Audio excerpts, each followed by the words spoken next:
மகாபாரதம் ஒரு போர் மட்டுமல்ல, ஒரு மனிதனின் மனசுக்குள்ள நடந்த மிகப்பெரிய போரும் இருக்குது. அந்த போர் ஆரம்பிச்ச இடம் காந்தாரம். காந்தாரம் பெரிய பேரரசெல்லாம் இல்லை, சுயமரியாதை கொண்ட நாடு.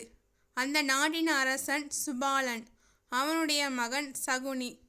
வாள் பிடிக்க தெரிந்த அரச குமாரர்கள் பலர். ஆனா மனித மனசை வாசிக்க தெரிந்தவன் சகுனி. சகுனிக்கு ஒரே பலவீனம், அவனுடைய அக்கா காந்தாரி. என் அக்கா சந்தோஷமா வாழணும், அதுக்காக நான் எதையும் செய்வேன். அந்த ஒரு எண்ணமே அவனை இருளுக்குள் தள்ளப்போகுதுன்னு அவனுக்கு தெரியாது. ஒரு அரச தூதர், ஹஸ்தினாபுர சிம்மாசனத்துக்கு மருமகளாக காந்தாரி தேவையாம். ஒரு உண்மை மறைக்கப்படுகிறது. திருதராஷ்டிரன் குருடு. அரசியல் லாபத்துக்காக திருமணம் நடக்குது.